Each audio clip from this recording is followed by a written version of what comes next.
Your music exclusive. I grew up like a savage.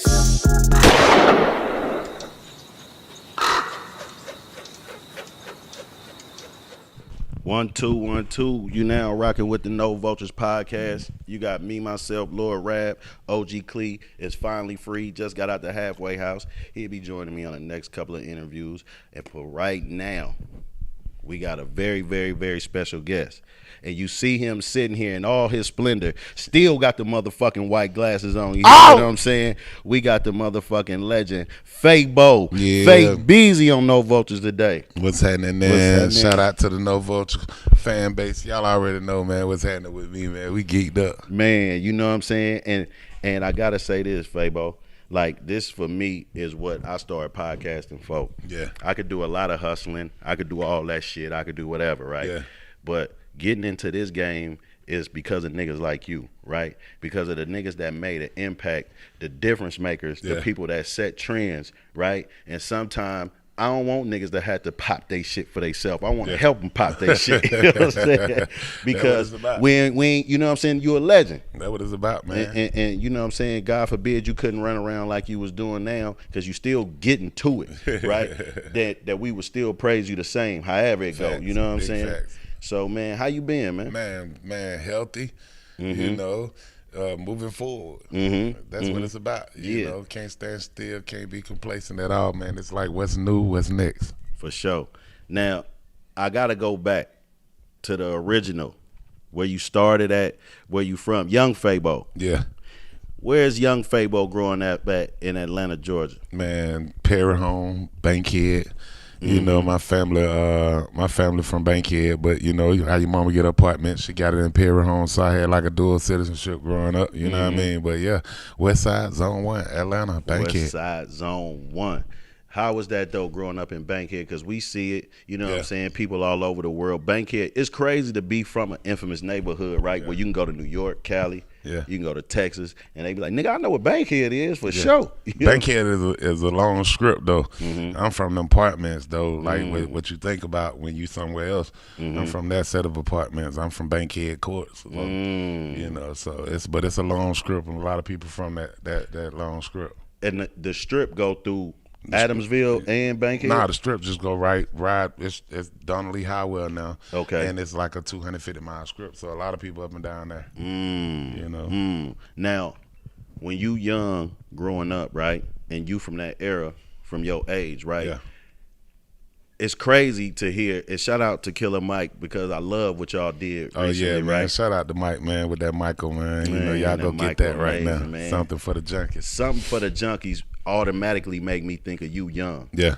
Because the shit you was saying, Yeah, right, yeah. is the shit, and Mike, right? The shit that he was saying, right? So I come from that Pyrex jar. Yeah. I come before, and when niggas was when the Dolphins didn't have a Pyrex, they was going in that bottle, that Gerber bottle. Yeah. You know what I'm saying? Yeah. They was cooking out of anything, but seeing motherfuckers freebasing, to rocks coming, to the people having money smoking crack, to being junkies. Like, what was that like for you and watching that shit? Because they was the original geeked up motherfuckers. I mean, I'm growing up around it, you know, everywhere. Like, it was in my household. It was the next door. It was all around, you know. And you know, when we was younger or whatever, we used to start saying we was geeked up because all the weed we was smoking. And we used to drink the St. Ives and the old 800. You know, and we was like, man, you know, we geeked up too or whatever. But yeah, man, you just growing up around it. Or whatever, man, it was devastating to the community, devastating to the neighborhood. You know, I'm watching the after effects of it right now, you know, with a lot of family members and stuff like that or whatever, you know. And I always try to guide my kids or whatever, same way my mama guided us, you know, to stay clear of all that type of stuff or whatever, you know. And it worked with us, and I'm hoping it worked with my kids, man, so we can eradicate that problem. But it was definitely a serious time, you know, that crack era. Now that I can analyze it, you know, so because me coming from East Oakland, like, that we had a guy called Felix Mitchell, and then shout out my brother Lil D. He was a kingpin, you know what I'm saying, at one time. And me seeing them dudes so young, right? Even for the world to just visualize it, because I'm sure it was the same thing here, a paid in full type situation. The niggas that was rich was teenagers. Every neighborhood had them. They had them. And so when you seen that what did it urge you to jump off the porch early? Facts. I mean, the shoot, the dope boy was our hero. Right, You know, he right. he that man. You know, in the hood, you look up to your your athletes and your NBA stars and NFL stars and you know the actors and stuff like that, musicians.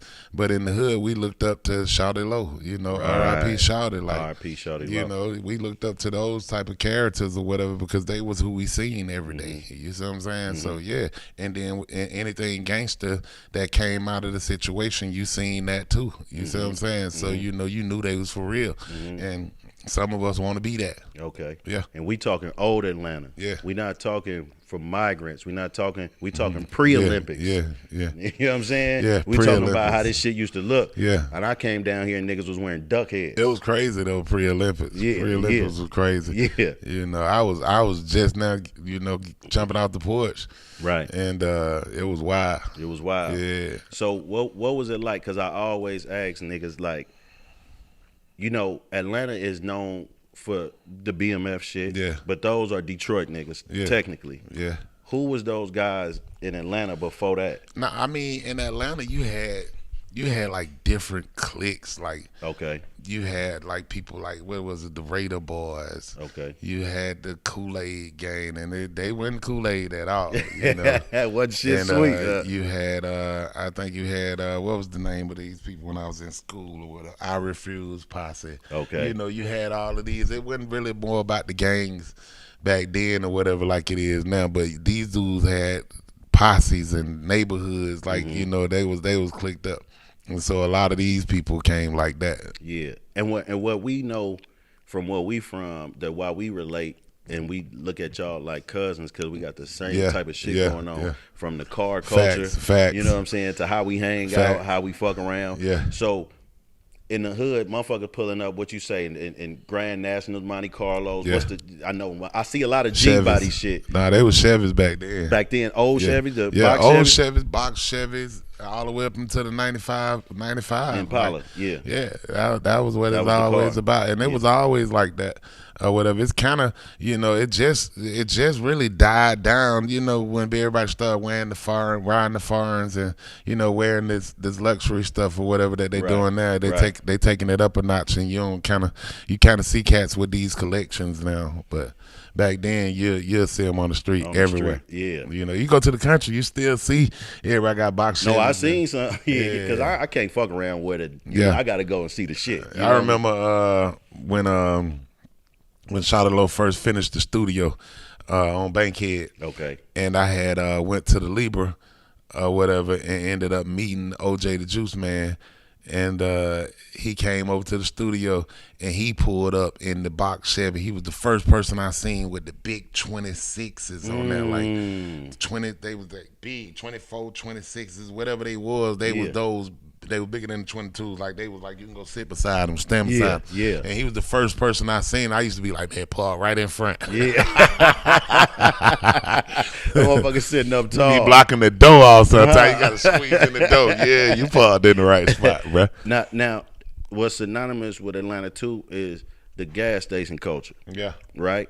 Yeah. Driving out Tesco Shawty. Tesco Shawty, right? So, and when you said Juice Man, I thought of that. Now, how does that happen? Because it's just the neighborhood and the gas stations there. A lot of the neighborhoods got their own gas stations. Yeah. Like Bowen Home got 2 of them. Had Right. 2 gas stations. You know, really 3 because there was one kind of down the street a little bit.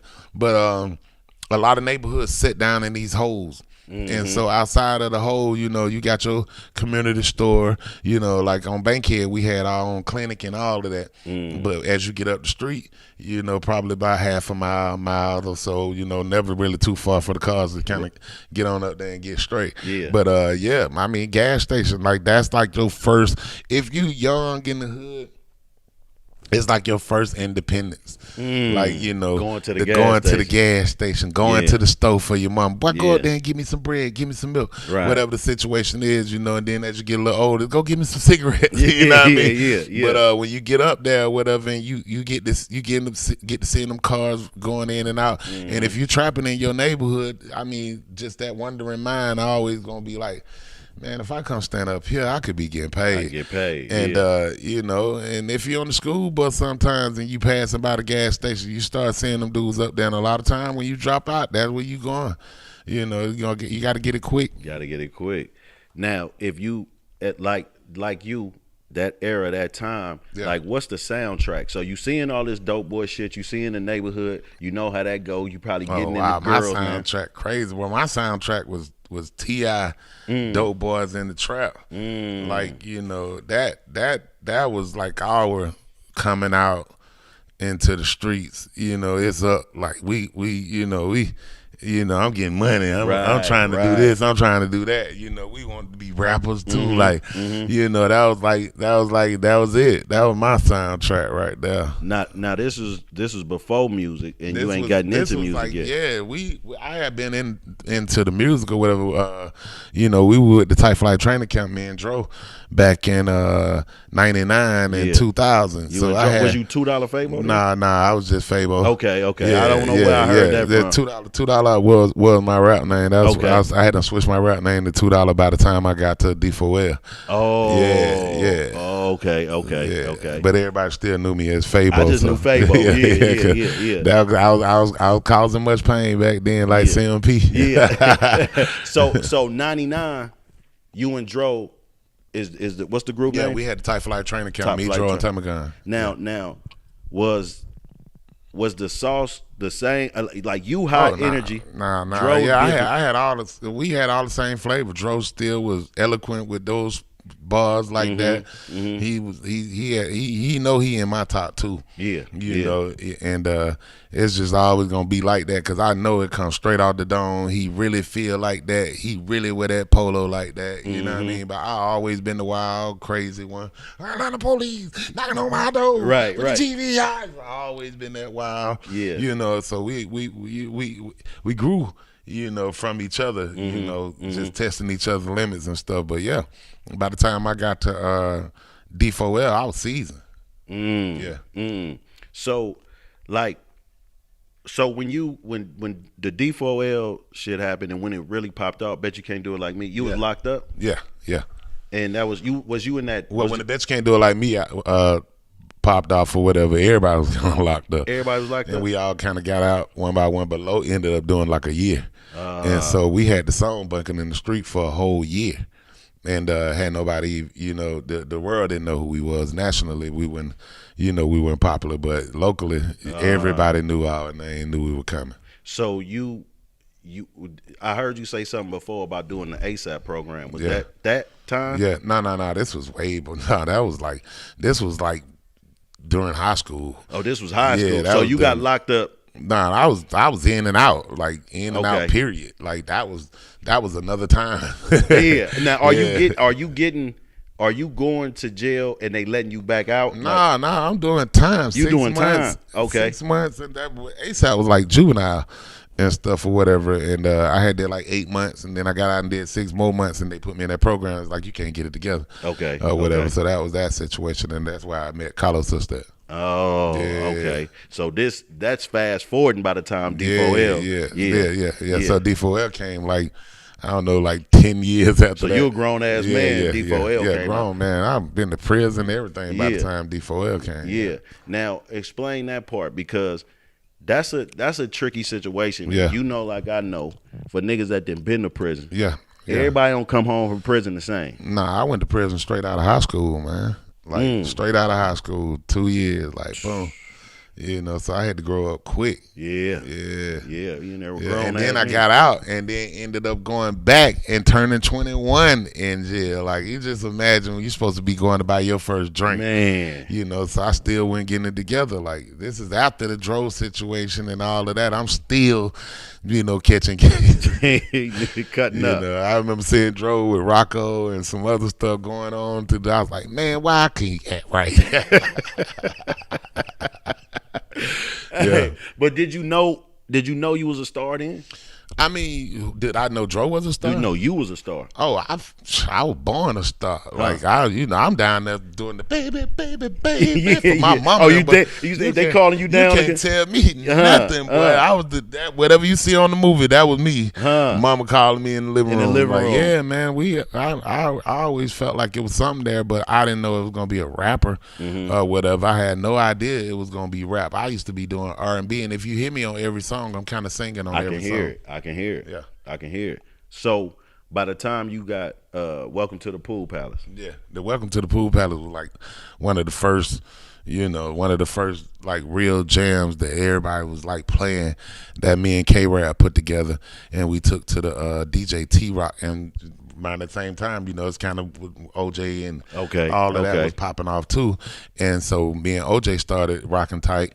And we took it to the Libra, and everybody over there was like, because they had the hook at the end, go do it for me, boom, go do it for me. We hadn't really got the dance all the way down packed. We was doing some crazy ride, a couple of more different little dances to it or whatever. Was evolving. And then I did a Libra version of Welcome to the Libra, where it goes down. So if you're from Atlanta, you probably know that version because the Libra turned into like that club, that go-to spot when Gucci them started blowing up and all of that. But they was playing it. If you was in the club when OJ and Gucci them was blowing up, then I guarantee you know that song. You know that song. They played it all the time. Now, but you, in honor of the original song, and you giving it up to the Pool Palace. Yeah, I'm giving it up to the Pool Palace. Explain to but the Pool Palace was kind of dying out.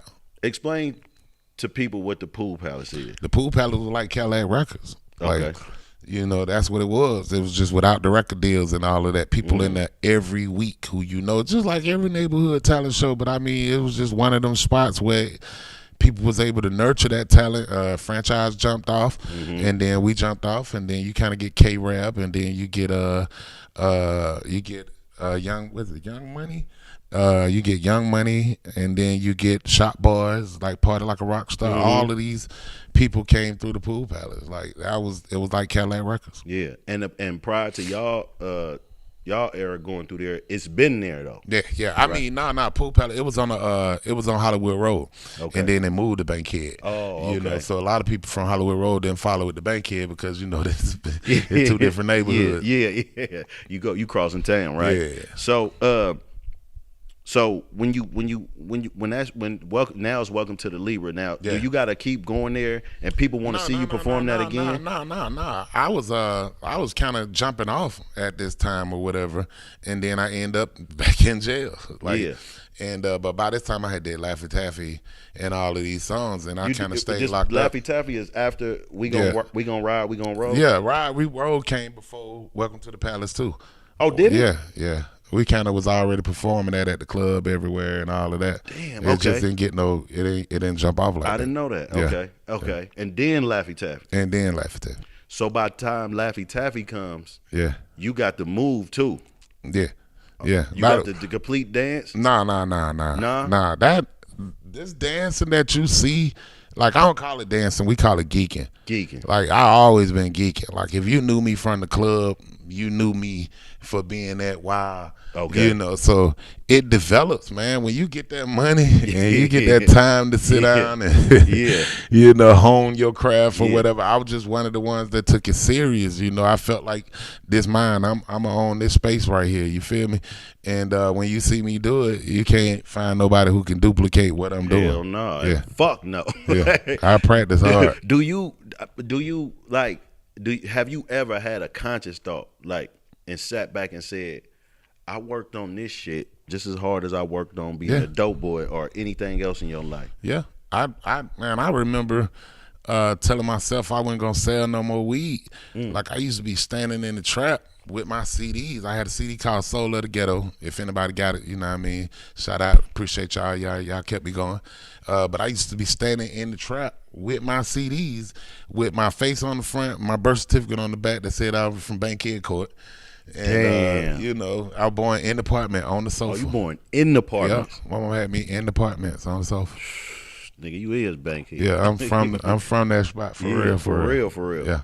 And so I was saying that to say, like, thinking about your accomplishments, because I can't never let a nigga like you underplay it, downplay it, be humble. I'm just serious, bro. It's like, you know, because it's some motherfuckers that, and I appreciate everybody getting their credit. Yeah. But some niggas change the game. There's a piece of the puzzle that if you take Fabo out of Atlanta, Yeah.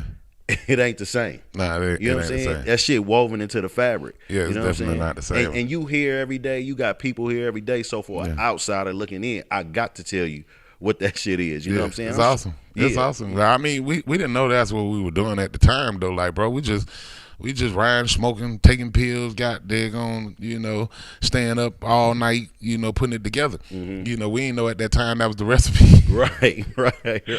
You know, but yeah, man, it's just a lot of people still going through the same thing and still doing the same thing, and you know, that's what it is. So in D4L, that music was, if you listen to the music, it's gangster shit being said. Yeah. But it's fun. And every song, I remember being somewhere and somebody was in there like, man, that's the Candy niggas in there, blah, blah, blah, blah, blah, blah. And so the nigga was like, man, no, y'all saying the Candy song. I was like, which song is the Candy song? And he was like, that Do It Like Me song. That Do It Like Me where everybody be doing the dance. I was like, do you know the words to it? Yeah. And he was like, no, I don't listen to that Candy shit. I said, the song said, Prince O in the house and to represent the South. And I got to let them know. D4L came to ride and we can roll.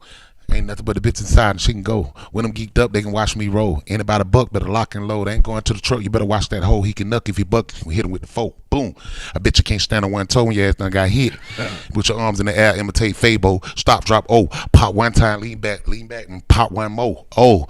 Bitch can't get like me. Roll a blunt and take a hit like me. Step in the club and pull a bitch like me. He can spit. Ain't nothing candy about that. I'm literally telling you to watch yourself. Right. Because you looking at me too much or whatever. I ain't the one you need to be watching. Right. And so that's why I meant Bet You Can't Do It Like Me. Right. And that was my verse or whatever. So every verse that came after that was crazy too. I love that because me, I love music enough to listen. Yeah. I ain't no catch the hook nigga. I'm listening. And when I first seen it, I said, oh, these niggas, because I'm going to tell you something that's parallel. Yeah.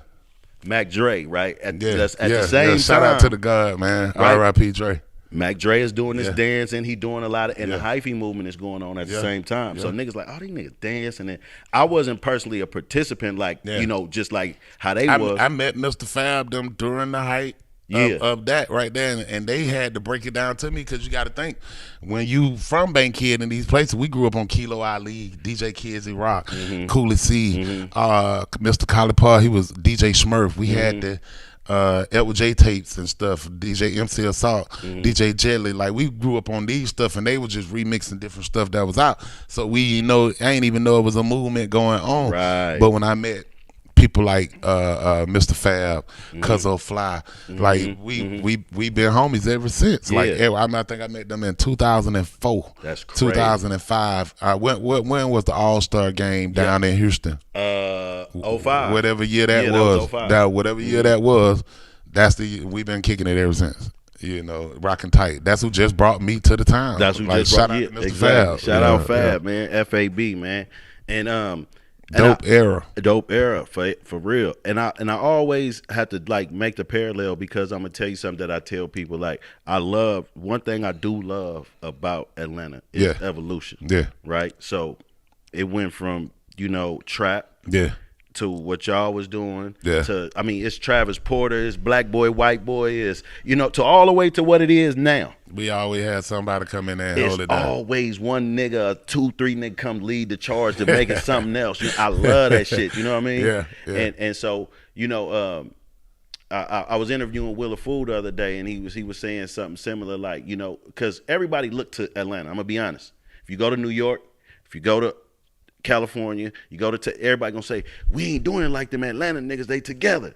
But Willa Fool was saying it's not really what you think, but it's good enough to where we could do what we got to do and create something. He said, because it is cliques, you know what I'm saying, and we know that, but niggas still coexist. Yeah, it's always been cliques, and stuff. But man, this Atlanta, man, it's just like you always find some type of common ground, or you got somebody in the middle who always can, you know what I mean, kind of make it happen or whatever. Instead, everything don't go down like it's supposed to, and everybody ain't gonna get along. If you cool with everybody, you fake. You fake as hell. So you know, Yeah, you ain't gonna get along with everybody. Nah. You feel me? So I mean, it's a small place, but it's a big place at the same time. But when people say it's a small world, you gonna kind of see you gonna see a nigga. It don't make no difference where you go, what you got going on. If you're doing shows, you're gonna run into the biggest nigga to the smallest nigga. You ain't gonna be able to duck them too tough or whatever because you know people got all assets. Everybody cousin work somewhere. Everybody, it's just like you being in LA or somewhere. You know, nigga might be a big swole bodyguard. You thinking he did? You know, but he plug like, and everybody with him plug. So it be like that. It be like that. The white glasses. Now that's representing your brother that's locked up. Yeah, my brother been gone 22. And he wore white glasses. Yeah. Well, you know, before I got locked up, whatever, you know what I mean, he had him in his room, but as he started doing a little rap thing or whatever, you know, when I got out, I seen that was still kind of like his thing or whatever, you know, and I was like, wow, this joker, he got his whole identity thing, but yeah. Man, he ain't take it serious like I took it, but you know, I that's all I had. I was gone 2 years. I got out. I was out 3 weeks, and he been gone 22. You know why I love that, Fabo? Because, like, okay, we all got niggas locked up, right? Free Debo. Free Debo. And and it's a part of your story. You know what I'm saying? It's a part of your makeup. Like, niggas see you and people dress like you for Halloween. On some real shit. That's crazy. Yeah. Nigga dress like you for Halloween. And so, but these niggas got to put on the white glasses. And if you look at it, you like, this nigga. He might not know, but it's for got bro. Your Fabos on. You know what I'm saying? Get your Fabos on, man. Fabos on, you know what I'm saying? Yeah, man. That's what's up. That's what's up, man. Free Debo again, man. Man, free Debo, man. You already know what's happening. Did you see any direct influence that you had to like Soulja Boy?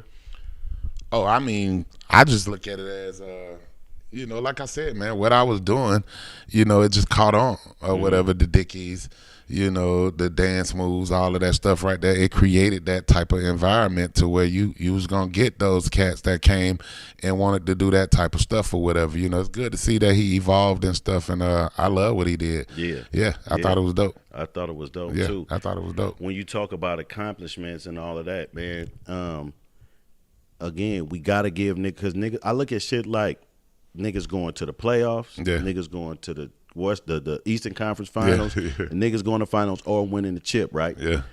But you took Mariah Carey out the top spot. Man, I don't think she ever touched it. You know what I'm saying? You know what I'm saying? She didn't go #1 because of you. Yeah. That's crazy. Yeah. And you know labels spend a lot of money on that. They spend a lot of shit. And of course they ain't pumping. We did a song in the closet. No, I'm just like, the studio was just like a closet though. You know, it was a little small, little space or whatever, you know, where we could go every day and do the damn thing. It wasn't no influence involved. I just came home from the club one night and that's the song that was on my mind. Yeah.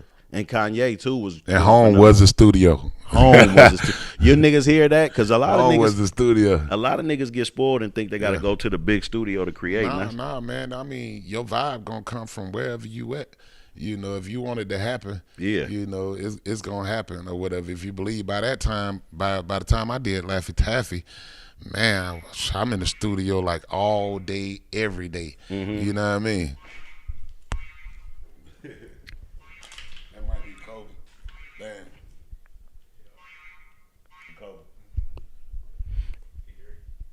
It might be. And so if you just think about that, it was Kanye, Mariah going from #1 and Fabo. Yeah. You know what I'm saying? Take them out. That's big, man. Yeah, you can man. take that back to the neighborhood. That's a win. I didn't know at the time that was what was going on though. I'm in the spot every day. You can't even get me to shows at this time. You know, I'm still in the street. Right. Like, you know, that was my situation at the time. I didn't even understand what the top 100 was. I remember going everywhere and everybody was like, yeah, man, y'all #1. It's like for a couple of weeks. Like, I'm like, what? Yeah. Y'all #1. Y'all #1 and keep going. Y'all #1. I thought people just, you know, kissing up or whatever. But like, y'all #1. It just kept saying it. That was crazy. You, when you talk about geeked up. Yeah. Right. Starting to see spaceships on Bankhead. First of all, you gave it up for your hood. Yeah. Right. Yeah. But that's my hood song. Yeah. That's every real nigga hood song. I ain't never put it out. That's crazy. It never been out. I never put it out. It was on the D4L album, and with me in the group when I left in 2006, because a lot of people don't know I've been gone that long. Right. You know. Right. And you know, I still did stuff with the group. I always show up when I'm supposed to or whatever. We all homies, but you know, my group members don't rap no. Right. They street cat. Yeah. I was kind of like the only rapper there. You know. Okay. Then Low started doing his thing. R.I.P. Shawty. He turned into him. So man, you know, it's just like, man, everything come with it, bro. Yeah. You know, I always thought that this was gonna be where I wanted to be. Right. You feel what I'm saying? Right. And you know, I just be like, thank God I'm here. Man, thank God. Man, when that was Jeezy went on the original, right? Nah, Jeezy went on the original. It's like I said, I ain't never put it out. And it was just bumping in the streets, man. And when it went down or whatever, it was because I was performing the song or whatever everywhere I went. I didn't know how big I was. Yeah. And people just started, you know, Fabo got a new song, blah, blah, blah, blah. That was the situation, but it was on the D4L album. And I never put it out. It was already out. The people in my city would kill me if I didn't ask you to tell us who was those people you was talking. Who was Jasmine? Nah, Jasmine, my sister. Jasmine, my sister. Okay. Yeah. And you named some other people. Chocolate, Portia, like all these. All the people in the apartment. He folk from my spot, like people who I still rock with right to the day. With my home R.I.P. Chocolate. Yeah. You know, that was Low Bay mama. Oh. Yeah. Okay. And this shit real. Yeah. Yeah. And people talk about Low all the time. Yeah. When we talk about Shorty Low, I think any real street nigga, dope boy, when they seen him, they said that is not a rapper. Yeah, I mean, when we first came out, that's what I was telling you earlier with the candy rapper thing. It's the candy rappers and this, that, and another. I think that's when Low came. I think when Low came out, I think that was, you know, that was one of his main goals is to, you know, turn the tide on that conversation or whatever. Because we ain't never really we kind of went straight past, you know, all the regular stuff or whatever. I don't even think BET ever played Laffy Taffy. I think they debuted Bitch Can't Do It Like Me. Okay. And it's because Laffy Taffy went straight to the pop charts, went straight up, you know. So we had to learn on the fly. And I think that was on Low mind when he came back with his own project or whatever. He wanted to, you know, set the record straight. Right. You know, so he wore a lot of black. Yeah, he wore a lot of black. Yeah. You know, but at first we was happy, bro. Like we didn't look at it like that. Dudes will change your mood. You know, when you see us on the CD cover, like, man, to go get those shirts pressed up or whatever it was, like, this the happiest day of our life, so to speak, because it's happening for you. Right. But then you get places like, oh, they make lyrics, this, the candy dudes like, man, do you know what I just came from? Like, bro, like, man, you understand who you talking to, but you can't do that in all those conversations, and we learned and we grew. You know, but it was tough. I could tell from how you talking. You didn't have to hit him a few motherfuckers. Nah, man. I love the regular lifestyle, man. I don't think I've been in a physical altercation in probably 15, 16, 20 years. Yeah. So when Shorty Low came back with Done It All, just that record, changed the way, changed everything. Yeah, changed everything. I mean, that's what it was all about, man. You know, that we were speaking our lives through this whole, you know, thing or whatever, what we seen every day, what we went through, and it just caught on, man. And Low captured that moment, like the chains, the rings, he was already wearing the big chains before anybody thought about wearing. Like, you can go back and find Low with a D4L chain on, and it was just the clique back then. Like, that was his clique. Like, he hadn't even formed the label and all of that. And when I got there, it was 1,000 dudes, bro. Damn. Like, every day at the studio, you come to the studio, there's 100 dudes up there, everybody rappers. In the studio in Bankhead. Man, and whoever ended up on the song, that's how we became the group. Oh, like, if you was in the studio when we recorded the songs, that's how, man, listen to the album like that too. Yeah. Like, whoever was in the studio more like on a compilation. it's more like a compilation. Like, everybody, because Lamar was already out. Right. Moot B was already out. Stunt, Stunt paid the bills. Like, that's my dog. Right. You know, and That's how it was, man. But anybody could have been, out of the clique. Could have. We had so many fire people. Had baby girl. She was fire with it too. You got that still is. Duke Bread with fire. Brasky fire. Like all of these cats, they still around, but they could have made the album and did their thing too. Right. Like it would have been the same thing. Right. And so like during that time when you seen like in that song, some things are said inspired by obviously what him and T.I. was going through, right? I don't know. Like that was they had their own little squabble going on. I had done left by that time. Oh, you was gone. Yeah, I was gone. I left in 2006, 2007. Yeah. And I went to Japan, Germany. I was in Iraq. Like I was everywhere, bro. Yeah. I was on my, I was on my thing. But I was keeping up with what was going on and everything or whatever. But I just felt like they was in a moment, bro. Like.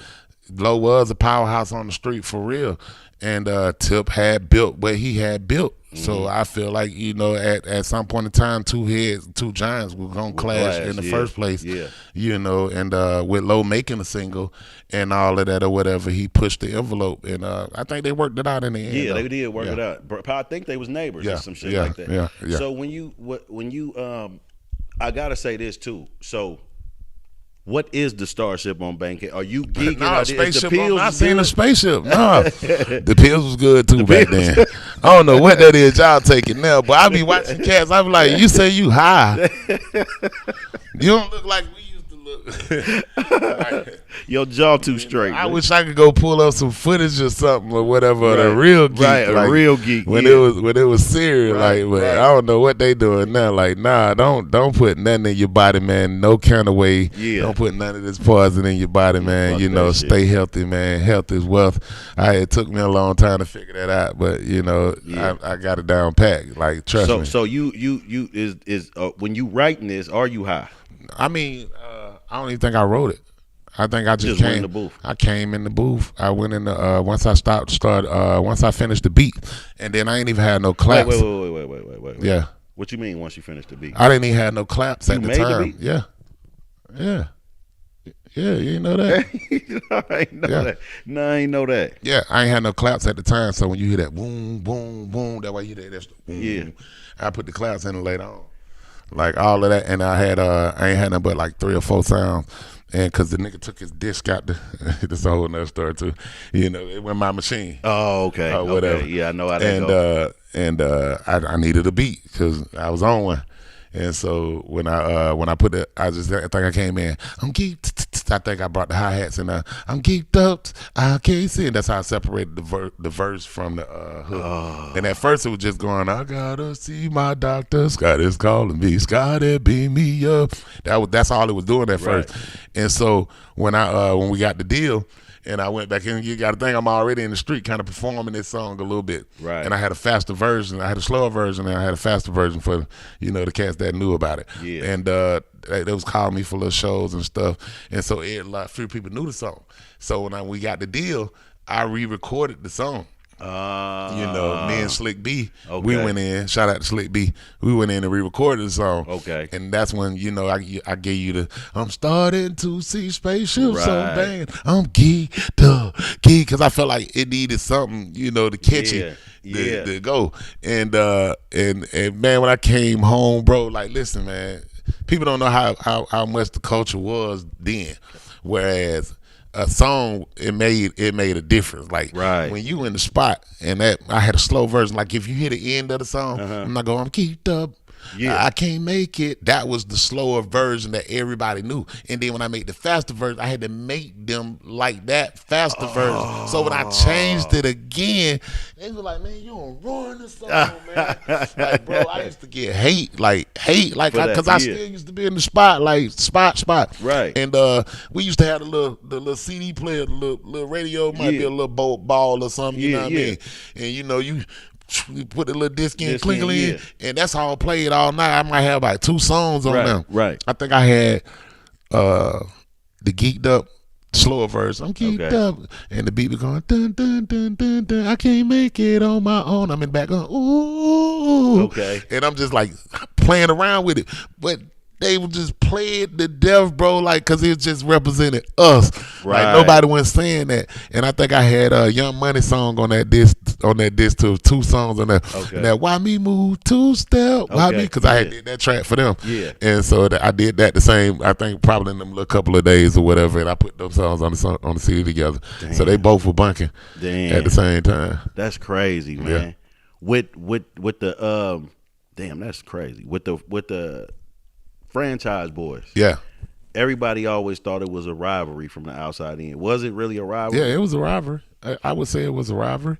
Yeah, I would definitely say it was a rivalry. Yeah. They, Matter of fact, I think I seen you talking to Parlay about it. Yeah. I mean, I felt like at the time, and still do, feel like, a lot of the stuff that I was doing, I could see in their act and their routine. Right. And I felt like, I didn't know how the game go or how the music industry was at the time or whatever, but I felt like when his phone started ringing or whatever, I kind of started getting hot. Yeah. Yeah. Yeah. So. Yeah, I could see that. But when you think about it from a perspective now, well, you would be probably proud that you influenced somebody like. Yeah, I mean, I eventually learned the game, man, and just learned it. You don't take anything personal.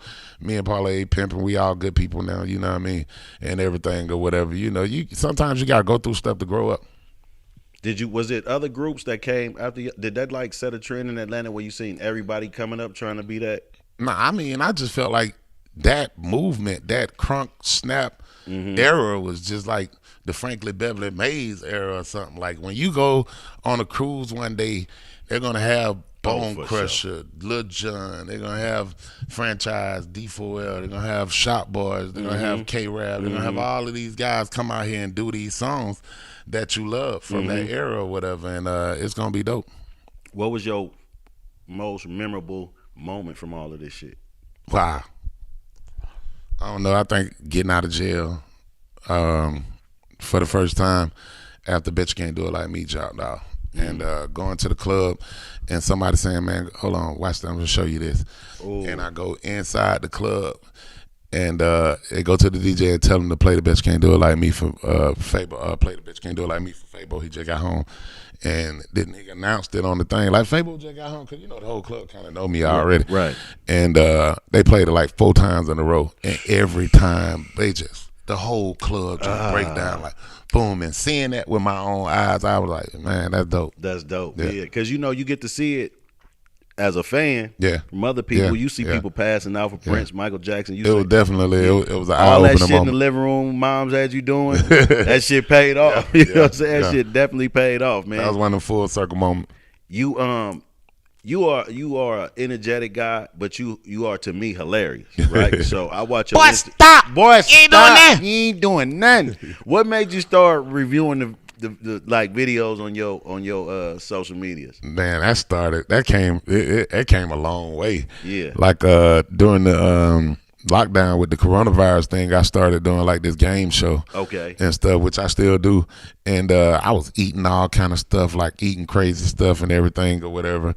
And just being active because everybody was in the house, and the characters started coming out. I got a lot of stuff, Mickey dolls and stuff like that. So I was bringing a lot of the characters to the thing, and I started doing the come here's at first. I remember doing the come here, get over here, right? Because I played the Mortal Kombat too, and and I take all takers. We got the MK1 just released. I'm ready right now. You taking all takers? I'm geeked up on PlayStation and Xbox Series. I'm geeked up. UMGIKD, and I'm ready. UP. Yeah. But I was doing that, and then it just evolved. One day I said it, like, boy, stop. You ain't doing that.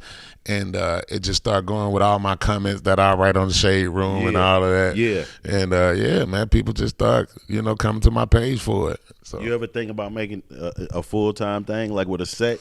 Oh, yeah. I mean, everybody be wanting me to do comedy, man, but I just don't want to get booed. But I've been booed before, man. I got gone before. That's how, I started taking rap serious. somebody gone me. Right. Like I got up there, man, in a suburban neighborhood and started talking about breathe ghetto and eat ghetto.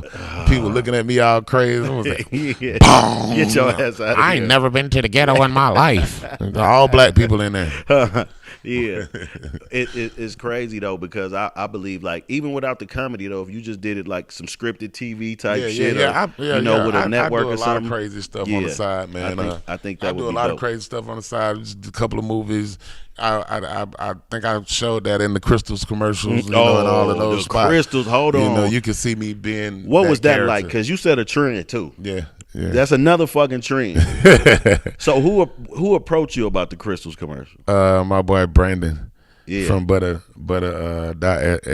Okay. And that shit was amazing though. Yeah, that was dope, man. Shout out to Brandon, man. Yeah, that's dope, man. That was a definitely a great decision. I feel like that's just as much marketing as Burger King. I mean, Carl's Jr. with Pusha T and I mean, Crystals is huge, bro. Like, especially in the Southeast or whatever, man. Mm-hmm. You can go down there right now and get you a sack full. Tell them Fabo sent you. Tell them Fabo sent you. Crystals is huge, man. I just feel like, man, it's just like I said, man. It's never ending. You wake up, I just release my own wine, bro. Like, you can go. What's the name of that? Geeked Up Moscato, man, by La Troubadour. Okay, and it's dope. Like, it's dope. You can come check me out on Instagram. Figure out where you can go get you a bottle at. Yeah, and definitely man, grabbing me one tonight. It's up.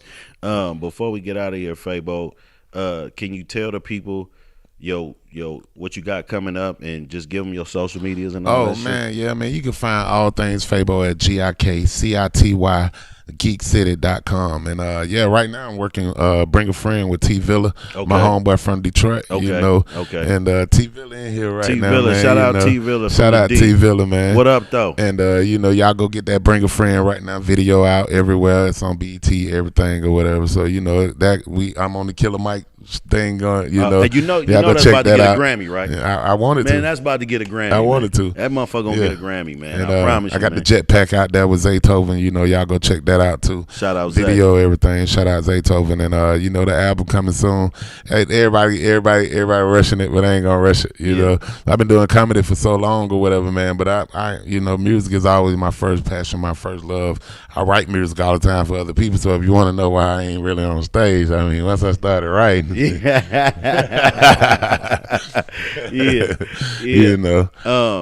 But yeah, man, Fabo, man, I'm gonna let you get out of here, but I just want to let you know, man, I appreciate it, man. I want you to know that you're a legend, and niggas from Oakland, thought you was from Oakland. Man, shout out to the town, man. You know what I'm saying? Cause they always show me love too, man. We love you like that, man. Like, it's real like that. Like, everybody feel like Fabo they cousin, man, because you a real nigga, man. So that shit translate. You feel me? Yeah, man. Shout out to Tucky and them boys out there, man. Yeah. Blunts and more. Shout out Tucky, Blunts and more. That's our presenting sponsor. You know what I'm saying? Oh, we got